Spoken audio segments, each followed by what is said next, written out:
Well, thank you very much. Thank you. Thank you, Pam, very much. What a job you're doing. And it's a true honor to be with you today.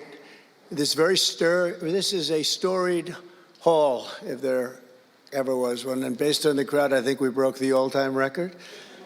But as we begin a proud new chapter in the chronicles of American justice, this really is something. We're turning the page on 4 long years of corruption, weaponization, and surrender to violent criminals, and we're restoring fair, equal, and impartial justice under the constitutional rule of law. And you're the people that are doing it. Very, very proud of all of you. Under the Trump administration, the DOJ and the FBI will once again become the premier crime-fighting agencies on the face of the earth. People ask me, what am I going to do about law enforcement all the time? The fake news back there, they're asking me that all the time. What am I going to do? And when are you going to do it? And I answer them by saying I've already done most of it by appointing the people that I've appointed. They're sitting right here. They've done most of it. I don't do it, they do it. Right, Pam? I think, oh, you are so tough, they just don't know yet. Let me begin by congratulating the incredible people who will lead these historic reforms. And we start with somebody that you just saw, Pam Bondi. She's extraordinary, and I've known her very well for a long time.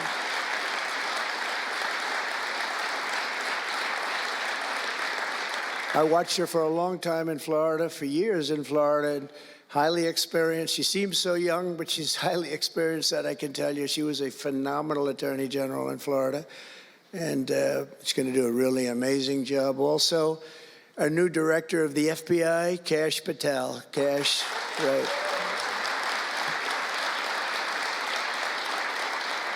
A man that I'm very proud of. I've known him and Emil for a long time under tremendous pressure. I saw these guys under some of the most corrupt judges. It's not even imaginable how corrupt they were. And these guys never wilted. They were not shy. They fought. They weren't afraid. And they were brilliant. Deputy Attorney General Todd Blanche and Principal Associate Deputy Attorney Emil Beauvais. And thank you both very much. Right. Great people. They're great people. The Chief of Staff, who's so highly respected, Chad Mizell. Thank you, Chad. Chad? Yeah. Thank you, Chad. Our next administrator of the DEA, Terry Cole. Terry? Thank you, Terry. Good luck. Going to do great. Senior counsel to the Assistant Attorney General for Civil Rights. Boy, I've been watching him on television last couple of weeks. He is really a tough one, and he's a great one. Leo Terrell, you watch how good he's going to be. He's going to be so good. Thank you, Leo. Great guy. Assistant Attorney General of the Antitrust Division, who's got an incredible reputation. She'll do very, very well. Gail Slater. Thank you, Gail. Good luck. Great job. Now, we're joined by many, many great friends and terrific friends, and I won't be able to, too many to name, but some that I just see very quickly. General Flynn, thank you for being here. Here's a man who went through hell, by the way, and he shouldn't have. He's a patriot. He went through hell. We're also pleased to be joined by Senator Chuck Grassley and House Majority Whip. Where's Chuck? Hi, Chuck. House Majority Whip Tom Emmer. Tom, great job you're doing. Representative Guy Reschenthaler, one of the toughest names to say, but I got it perfectly, I think. And State Attorney General Ken Paxton, thank you very much. Thank you very much. Somebody who was with us early on, and she's really become a big star and very popular, Brenna Bird. Thank you, Brenna. Thank you very much. Steve Marshall, Alan Wilson, James Othermeyer, Chris Carr, Dave Sunday, Marty Jackley, as well as White House Deputy Chief of Staff, Stephen Miller. What a man Stephen is. Become a big star. Right, Emil? Steve Miller. Steve has been something very special. For generations, the Federal Department of Justice was one of America's most revered institutions. The men and women of the DOJ brought down the mafia, hunted down the killers, kingpins, and spies, tracked down terrorists and traitors, and tore down corrupt political machines all across America. This department commanded the respect and admiration of the entire world. And with Pam and Cash and all of the people I introduced and far more, big numbers, and all of you sitting back there, I recognize so many of you. But with you leading the way, it'll soon be the most admired and most respected of all. You're going to be more respected, and I really believe that there's also a lot of things to solve, a lot of problems to solve. But that's going to put you in the upper tier and maybe the top tier, and I believe that's going to happen. I'm so proud of the people in this room. But first, we must be honest about the lies and abuses that have occurred within these walls. Unfortunately, in recent years, a corrupt group of hacks and radicals within the ranks of the American government obliterated the trust and goodwill built up over generations. They weaponized the vast powers of our intelligence and law enforcement agencies to try and thwart the will of the American people. You remember the 51 intelligence agents that said, as an example, that Hunter Biden's laptop from hell came from Russia, when they knew it came right from his bedroom. They knew that. It was a big lie, and they knew it so well. They spied on my campaign, launched one hoax and disinformation operation after another, broke the law on a colossal scale, persecuted my family, staff, and supporters, raided my home, Mar-a-Lago, and did everything within their power to prevent me from becoming the President of the United States. With the help of radicals like Mark Elias, Mark Pomerantz, and these are people that nobody's ever seen anything like it. It's so many others, but these are people that are bad people, really bad people. They tried to turn America into a corrupt, communist, and third world country. But in the end, the thugs failed and the truth won. Freedom won, justice won, democracy won, and above all, the American people won. There could be no more heinous betrayal of American values than to use the law to terrorize the innocent and reward the wicked. And that's what they were doing at a level that's never been seen before. And it's exactly what you saw with Joe Biden, Merrick Garland, and their cronies to do the building of the last 4 years. What they've ripped down is incalculable.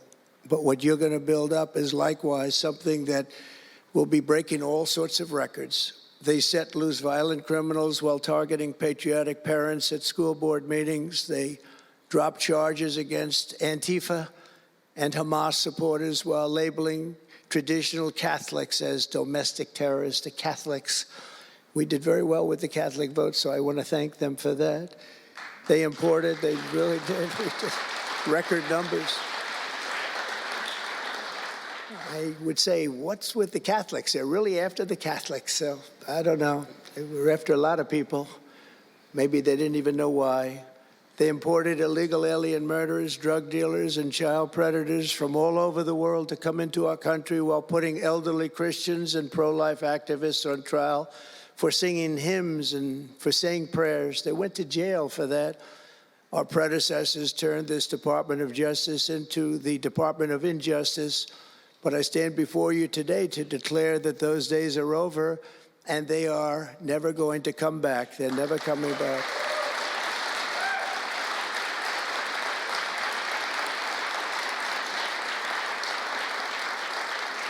So now, as the chief law enforcement officer in our country, I will insist upon and demand full and complete accountability for the wrongs and abuses that have occurred. The American people have given us a mandate like few people thought possible. We won every single swing state. We won the popular vote by millions and millions of people. We won districts 2,750. Think of that, 2,750 districts compared to 505. So we want it at levels that have, I don't believe, ever seen before. That's the one where you see the map of the United States and it's all red. Red for Republican, not for communist. Red for Republican. They would like it to turn red for communist, but it didn't work out that way. The American people have given us a mandate and really a far-reaching investigation is what they are demanding into the corruption of our system. And that's exactly, I'm sure, what Pam and Cash and everyone else mentioned here and not mentioned is going to be doing. We will expel the rogue actors and corrupt forces from our government. We will expose and very much expose their egregious crimes and severe misconduct, of which was levels you've never seen anything like it. It's going to be legendary. It's going to also be legendary for the people that are able to seek it out and bring justice. We will restore the scales of justice in America, and we will ensure that such abuses never happen again in our country.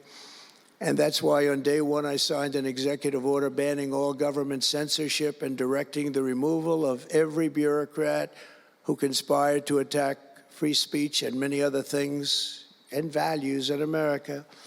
My administration stripped the security clearances of the disgraced intelligence agents who lied about Hunter Biden's laptop from hell. We revoked the clearances of deranged Jack Smith, Alvin Bragg, Letitia James, and the crooked law firms that aided their partisan persecutions. And I went through it. These are state and city courts, and the corruption is unbelievable. We also terminated the clearances of the Biden crime family and Joe Biden himself. He didn't deserve it. In fact, he was essentially found guilty, but they said he was incompetent. And therefore, let's not find him guilty, I guess. Nobody knows what that ruling was, but I didn't want any part of it. I think I would have rather been found guilty than what they found with him. They said he didn't know what the hell he was doing, and therefore he's let him go. I said, you know, I'd rather be convicted, Pam, I think, than that. That was not good. I said, please convict me, don't say that. I pardoned hundreds of political prisoners who had been grossly mistreated. We removed the senior FBI officials who misdirected resources to send SWAT teams after grandmothers and J6 hostages. And it was a great honor for me to fire, I will tell you this, a great honor to fire James Comey. A great, great honor. That was nothing. There was no better day.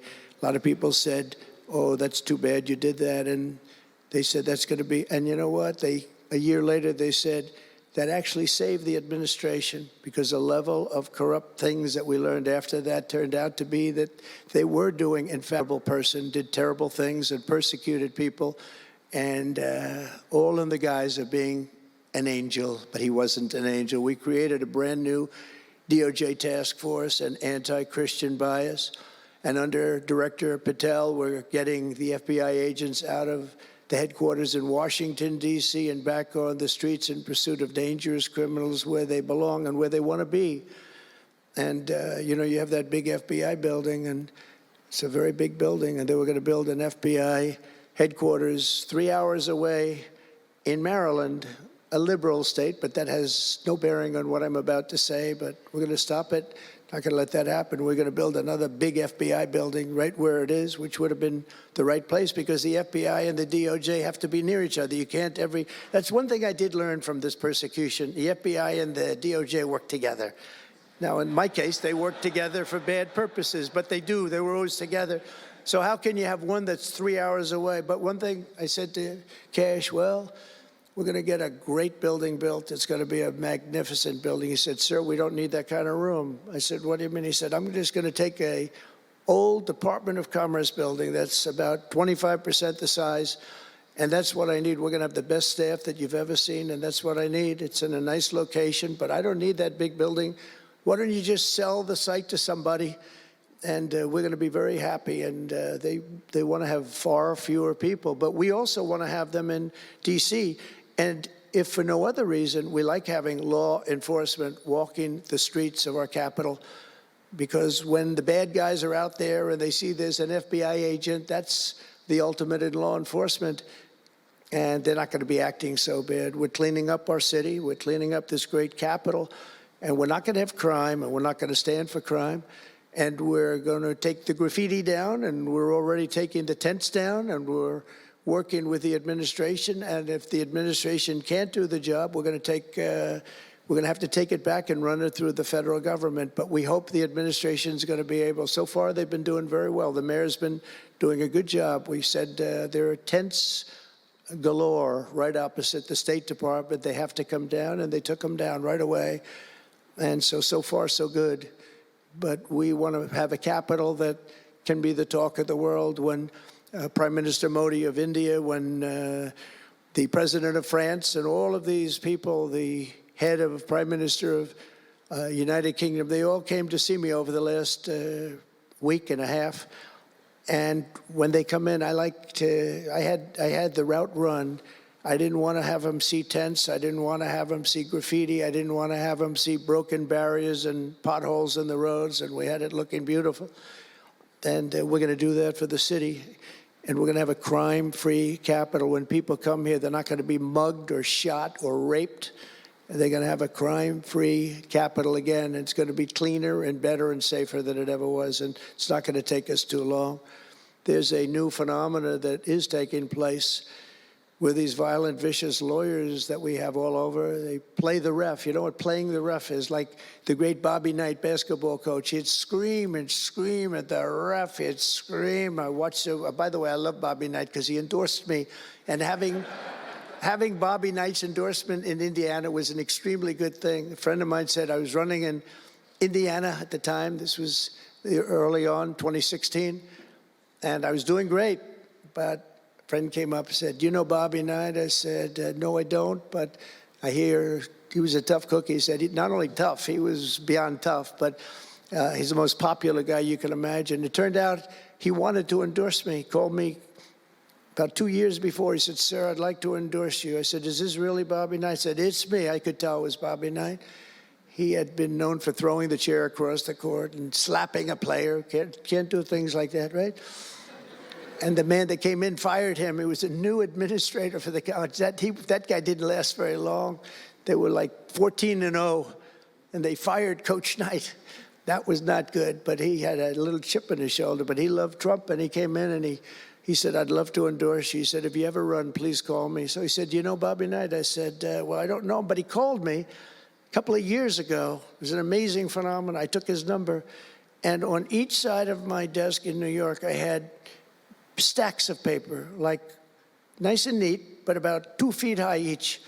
And I said, I wrote his number down and I put it here 2 years ago. And I said, let me see if I can find it. It was almost like a miracle. I had other miracles that happened too. My ear is still throbbing. That was a miracle. That was a miracle also, wasn't it? That was a miracle also. Thank you. Thank you, Leo. Thank you. Thank you, my man. That was a miracle. Anyway, okay, that's it.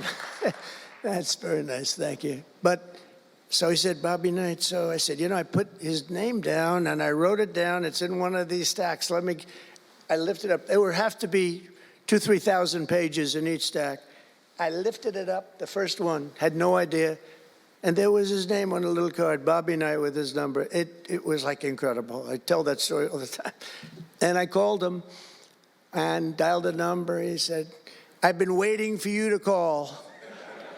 And he went out and he made a speech for me in a packed arena in Indiana, and it was over. It was over. He was a tough guy.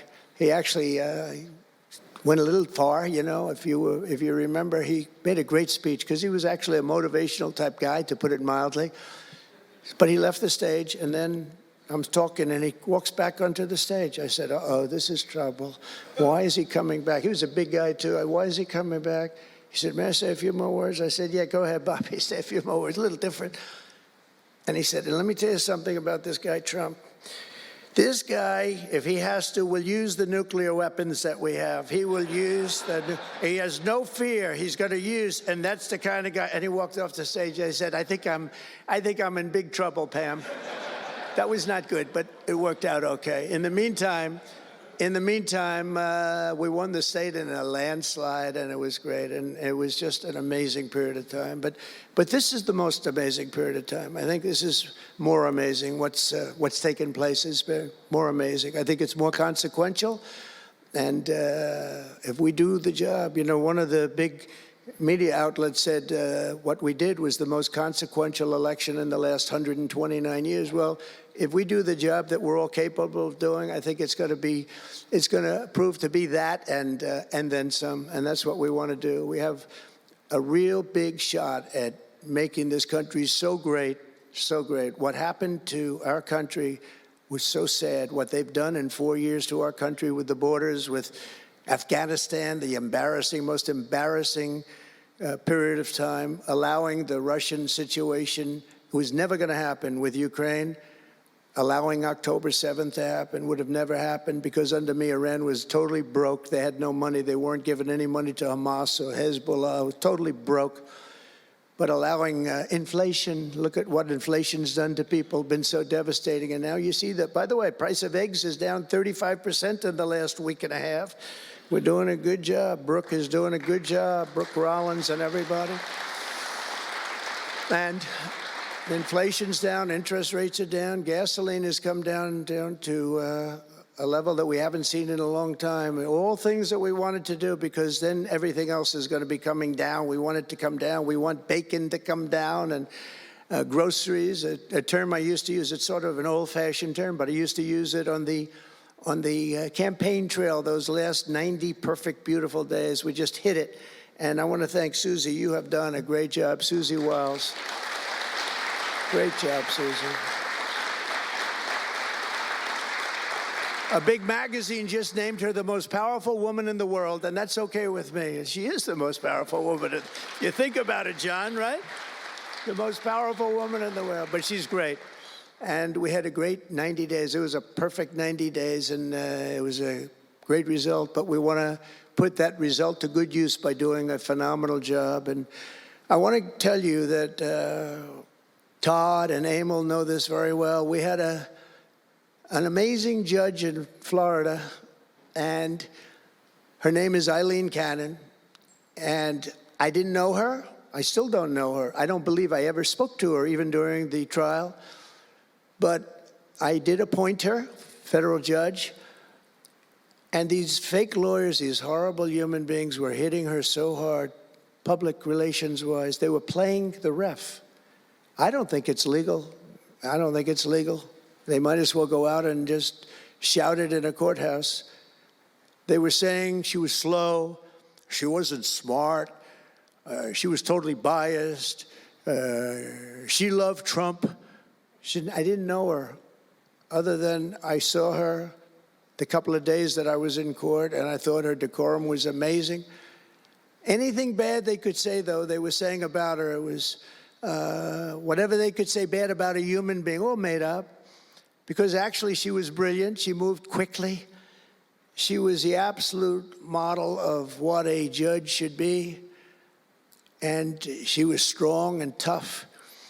And how do you get them to stop if you're a judge? How do you get them to stop with the playing the ref? Bobby Knight would play the ref. That's why I brought up the Bobby Knight story. He would play the ref. He'd scream at the ref. He'd scream so hard. Oh, boy, it was terrible, actually. And the people would come up, his assistant coaches would come up to the place. Coach, don't do that. Don't do it. He said he's not going to change his tune, coach. He called it. He's not changing. I don't care. And he's screaming. That's when he threw the chair. He starts going crazy. And he said, no, he's not going to change this time, but he's going to change for the next play. And sure as hell he did. You know, Bobby, by the way, had the last undefeated team in basketball. And relatively speaking, you know, he had a team. He always had a team. He never had that. Well, he had a couple of great players, obviously, some top NBA players, but very few relatively. He had a team, but he won the national championship 3 times. But he had the last undefeated team in basketball. And he would play the ref, and he would scream at him. He knew exactly what he was doing. They're doing the same thing. They said, no, he's not going to change now, but he's going to change for the next one. That's what he wanted to do. He wanted to scare the hell. They wanted to scare the hell out of the judges, and they do it. And how do you stop it if you're a judge? Because you want to go home, you have a family, you have children, and the New York Times will write whatever these people say, and the Washington Post, and the Wall Street Journal, and MSDNC, and the fake news CNN, and ABC, CBS, and NBC, and they'll write whatever they say. And what do you do to get rid of it? You convict Trump. All you have to do is be really tough on him and ultimately convict him, and they leave you alone. It's totally illegal what they do. I just hope you can all watch for it, but it's totally illegal. And it was so unfair what they were doing to her. But they do it all the time with judges. But in her case, she was very courageous, and it only made her angry. Wouldn't you say? It just made her angry. She didn't like it. A lot of them say, oh, please don't say that about me, my family. What's my husband going to say? What's my wife going to say, or my kids? Please don't say that. And it had absolutely no impact on her. And the case against me